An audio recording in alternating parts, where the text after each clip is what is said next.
જય સ્વામિનારાયણ. હેલો દોસ્તો, કેમ છો બધા? હું વંદના સ્વાગત કરું છું તમારું આપણી યુટ્યુબ ચેનલ શ્રી હેલ્ધી ફૂડમાં. મિત્રો, આજે આપણે કચ્છની ફેમસ કચ્છી દાબેલી બનાવવાની છે.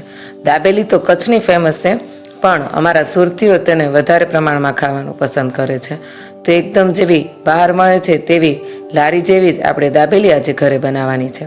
તો દાબેલી બનાવવાનું શરૂ કરીએ. એ પહેલાં જો તમે હજી સુધી આ ચેનલ ઉપર નવા છો અને તમને મારી દરેક રેસીપી અને વિડીયો ગમે છે તો આપણી યુટ્યુબ ચેનલ શ્રી હેલ્ધી ફૂડને જલ્દી લાઇક, શેર અને સબસ્ક્રાઈબ કરી દો. અને ત્યાર પછી સાઈડમાં પેલું બેલ આઇકન પણ જરૂરથી દબાવજો, જેથી તમને મારા આવનારા દરેક વિડીયોની નોટિફિકેશન સૌથી પહેલાં મળે.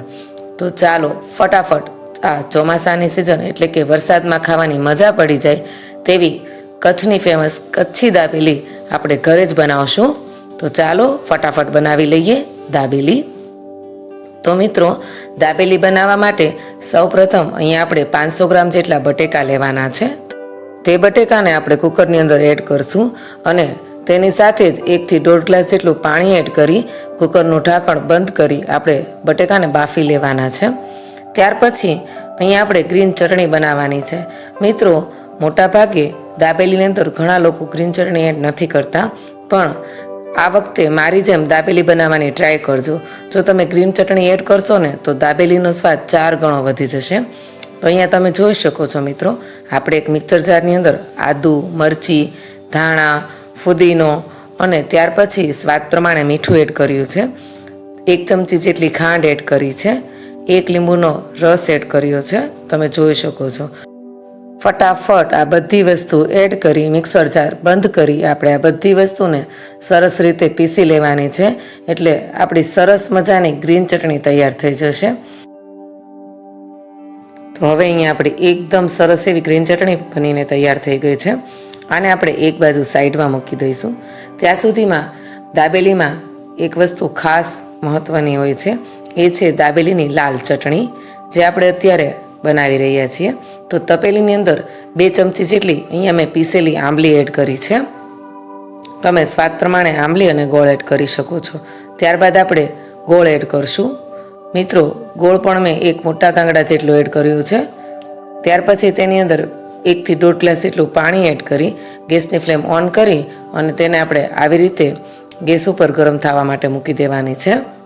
હવે અહીંયા તમે જોઈ શકો છો મિત્રો, આંબલી, ગોળ અને પાણી સરસ રીતે ઉકળી ગયું છે. તો તેને આપણે થોડી વાર માટે ઠંડુ થવા માટે મૂકી દઈશું. ત્યાં સુધીમાં અહીંયા આપણા બટેકા સરસ એવા બફાઈ ગયા હતા, તેને આપણે સરસ રીતે મેશ પણ કરી લીધા છે. હવે અહીંયા આપણે એક ગેસ ઓન કરી એક પેનની અંદર થોડું તેલ એડ કરવાનું છે. કમસે કમ 3 થી 4 ચમચી જેટલું આપણે અહીંયા તેલ એડ કરશું. તેલ સરસ રીતે ગરમ થઈ જાય એટલે તેની અંદર આપણે 1 ચમચી જેટલી હિંગ એડ કરશું. ત્યાર પછી મિત્રો, આપણે કચ્છનો દાબેલીનો જે મસાલો આવે છે તે ઘરે જ બનાવ્યું છે. તેની રેસીપી હું તમને ડિસ્ક્રિપ્શન બોક્સમાં મૂકી દઈશ. આપણે આગળ દાબેલી બનાવી હતી ને ત્યારે તેનો મસાલો પણ મેં તેમાં શીખવાડ્યો હતો. હવે 1 વાટકા જેટલો આપણે મસાલો એડ કર્યો છે. તેની અંદર અડધા ગ્લાસ જેટલું આપણે પાણી એડ કરવાનું છે, તમે જોઈ શકો છો મિત્રો. હવે આની અંદર આપણે 1 ચમચી જેટલું મીઠું એડ કરવાનું છે, કે પછી સ્વાદ પ્રમાણે. આપણે મસાલો બનાવ્યો હતો ને તો મસાલાની અંદર તેની પ્રમાણમાં જ મીઠું એડ કર્યું હતું, એટલે ઉપરથી આપણે બીજા મસાલા એડ કરશું. ત્યાર પછી 2 ચમચી જેટલી ચટણી એડ કરી છે. 1 મોટી ચમચી જેટલી ખાંડ એડ કરી છે. બધી વસ્તુને સરસ રીતે મિક્સ કરી એકદમ સરસ રીતે ઉકાળી લેવાની છે. જે આપણે અત્યારે મસાલો અને ખાંડને બધું એડ કર્યું છે ને, તો પાણી થોડું ઘાટું થઈ જશે. તો પાણી ઘાટું થાય ને ત્યાં સુધી આને આપણે ઉકાળવાનું છે. અને હવે તમે જોઈ શકો છો મિત્રો, પાણી સરસ એવું ઘાટું થઈ ગયું છે. તો તેની અંદર આપણે બાફેલા બટેકાનો જે મસાલો તૈયાર કર્યો હતો તેને એડ કરી દેવાનો છે. મિત્રો, આ મસાલાને થોડો ઢીલો જ રાખવાનો છે, જેથી કરીને દાબેલીનો સ્વાદ ખૂબ જ સારો એવો આવે. તો જે આપણે પાણી તૈયાર કર્યું છે ને, તે પાણીની ક્વોન્ટિટી બટેકાના મસાલા કરતાં થોડી વધારે રાખશું. ત્યાર પછી હવે બાફેલા બટેકા એડ કરી દીધા છે. તો ધાણા એડ કરશું તેની અંદર અને બધી વસ્તુ સરસ રીતે મિક્સ કરી લઈશું. હવે તમે જોઈ શકો છો મિત્રો, સરસ રીતે બધી વસ્તુ એકરસ થઈ ગઈ છે, એટલે કે મિક્સ થઈ ગઈ છે. તો હવે તે મસાલાને આપણે પ્લેટની અંદર કાઢી લઈશું. જેમ બહાર આપણે લારી ઉપર દાબેલી ખાવા જઈએ અને તેની જે પ્લેટ શણગારેલી હોય છે ને, તેવી પ્લેટ પહેલાં આપણે અહીંયા શણગારવાની છે. તો તે મસાલાને આવી રીતે પ્લેટ ઉપર ફેલાવી દેવાનો છે.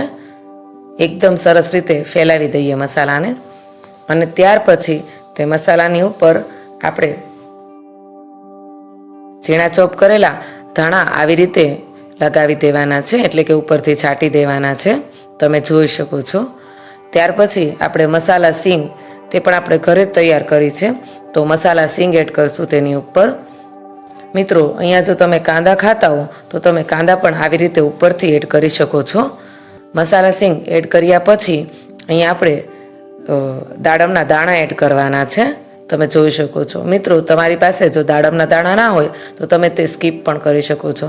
તેની ઉપર ડૂટી ફૂટી પણ એડ કરી શકાય છે, ખૂબ જ સારી લાગે છે, પણ અત્યારે આપણી પાસે તે નથી એટલે હું તે સ્કીપ કરી રહી છું. ત્યાર પછી આપણે તેની ઉપર ઝીણી સેવ એડ કરવાની છે. તમે જોઈ શકો છો.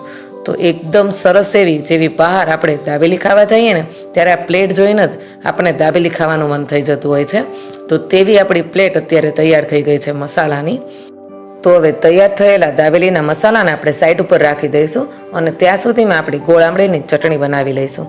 તો જે આપણે ગોળ અને આંબલીનું મિશ્રણ હતું ને તેને એકદમ સરસ એવું બ્લેન્ડર કરી પીસી લીધું છે.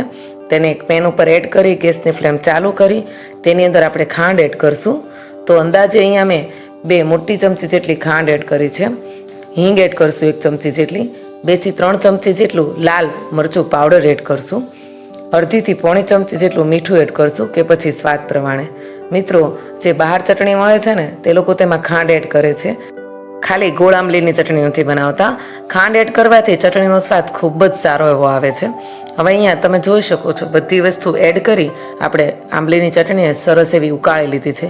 એકદમ જેવી બહાર લારી ઉપર મળે છે ને તેવો જ આપણી આંબલીની ચટણીનો કલર પણ આવી ગયો છે અને સ્વાદમાં પણ એ વીજ થઈ છે. તો હવે ગેસની ફ્લેમ બંધ કરી આંબલીની ચટણીની અંદર આપણે થોડા ઝીણા સમારેલા ધાણા એડ કરવાના છે. તમે જોઈ શકો છો. હવે ચટણી બનીને તૈયાર થઈ ગઈ છે, તો નીચે ઉતારી લઈએ તેને પણ આપણે. અને હવે આપણે ફટાફટ આપણી દાબેલી બનાવી લઈએ. તો તેની માટે આપણે અહીંયા દાબેલીના પાઉં લઈ લીધા છે, તેને વચ્ચેથી કટ કરી લઈશું. મિત્રો, ઘરે દાબેલી બનાવતા વાર તો લાગે છે, પણ તેનો સ્વાદ બહાર જેવી લારી ઉપર મળે છે ને તેની કરતાં ક્યાંય સારો હોય છે. તો બાળકોને આ ચોમાસામાં જરૂરથી મારી રેસીપીથી દાબેલી બનાવીને જરૂરથી ખવડાવજો. તો હવે તમે જોઈ શકો છો મિત્રો, પાઉંને આપણે આવી રીતે કટ કર્યા છે. હવે તેની અંદર પહેલાં આપણે જે ઘરે ગ્રીન ચટણી બનાવી છે ને તે એડ કરવાની છે.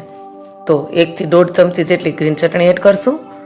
મિત્રો, જો તમને તીખું ઓછું ભાવતું હોય ને તો આ ગ્રીન ચટણી થોડી ઓછી એડ કરવાની છે, પણ એડ જરૂરથી કરજો, જેથી કરીને દાબેલી સ્વાદમાં ખૂબ જ સારી એવી લાગશે. 2 ચમચી જેટલી આપણે જે આંબલી અને ગોળની અને ખાંડની ચટણી બનાવી છે ને તે એડ કરશું. તો 1 થી 1.5 ચમચી ગ્રીન ચટણી, 2 ચમચી જેટલી ગોળ આંબલી અને ખાંડની ચટણી એડ કરી પાઉંને આવી રીતે દબાવી દેવાના છે. અને ત્યાર પછી તૈયાર કરેલો એકદમ યમી એવો બટેકાનો જે આપણે મસાલો તૈયાર કર્યો છે ને તે એડ કરશું તેની અંદર. તો મિત્રો, આવી રીતે આપણે મસાલાને એડ કરશું દાબેલીની અંદર. બહાર દાબેલી ખાવા જઈએ ને તો તે લોકો મસાલો ખૂબ જ ઓછો નાખે છે, પણ આપણે થોડો વધારે મસાલો ભરવાનો છે, જેથી કરીને દાબેલી સ્વાદમાં ખૂબ જ સારી એવી લાગે. તો મિત્રો, ધીમે ધીમે કરી બધા જ પાઉંની અંદર આપણે આવી રીતે મસાલો ભરી લઈશું. તમે જોઈ શકો છો. મિત્રો, અત્યારે જે આ દાબેલીના મસાલાની ડીશ પડી છે ને તે જોઈને જ મોઢામાં પાણી આવી જાય છે. તો ચાલો હવે ફટાફટ દાબેલી બનાવી નાખીએ, કેમ કે હવે નહીં રહેવાય. તો ગેસ ઓન કરશું, તેની ઉપર તવો મૂકશું. તેની અંદર તમે બટર કે તેલ કોઈ પણનો ઉપયોગ કરી શકો છો. અત્યારે આપણે તેલ એડ કરવાનું છે તવાની ઉપર. તો થોડું તેલ એડ કરી અને દાબેલીને આપણે બંને બાજુથી શેકી લઈશું. પહેલાં તેલ હળવું ગરમ થવા દઈશું. તેલ હળવું ગરમ થઈ ગયું છે, તો હવે તેની ઉપર આપણે દાબેલી તૈયાર કરેલી મૂકશું. તેની ઉપર ફરીથી થોડું તેલ લગાવશું દાબેલીની ઉપર, એટલે કે બ્રેડની ઉપર. હવે તેને પલટાવી અને શેકી લઈશું. આપણા જે પાઉં છે ને તેનો થોડો હળવો લાઇટ બ્રાઉન કલર થઈ જવો જોઈએ ત્યાં સુધી આપણે આ પાઉં એટલે કે દાબેલીને શેકવાની છે, જેથી કરીને તેનો સ્વાદ ખૂબ જ સારો એવો આવે. તો હવે તમે જોઈ શકો છો મિત્રો, સરસ એવી આપણી દાબેલી શેકાઈ ગઈ છે. તો હવે તેને એક પ્લેટની અંદર કાઢી લઈશું અને ત્યાર પછી ઝીણી સેવ આવી રીતે તેની ઉપર લગાવી દઈશું બંને બાજુ, જેથી કરીને દેખાવમાં એકદમ જેવી બહાર મળે છે ને તેવી જ આપણી દાબેલી તૈયાર થાય. તો મિત્રો તૈયાર છે કચ્છની ફેમસ અને અમારા સુરતીઓની પ્રિય એવી કચ્છી દાબેલી. તો જો તમને મારી કચ્છી દાબેલીની આ રેસીપી ગમી હોય તો આપણી યુટ્યુબ ચેનલ શ્રી હેલ્ધી ફૂડને લાઇક, શેર અને સબસ્ક્રાઈબ જરૂરથી કરજો. અને પાછું કોમેન્ટ જરૂરથી લખજો કે તમને મારી આ દાબેલીની રેસીપી કેવી લાગી. તો સારું, ત્યારે ફરી મળીએ આવા ને આવા નવા વિડીયો અને રેસીપી સાથે. ત્યાં સુધી મારા બધા મિત્રોને જય સ્વામિનારાયણ. ધન્યવાદ.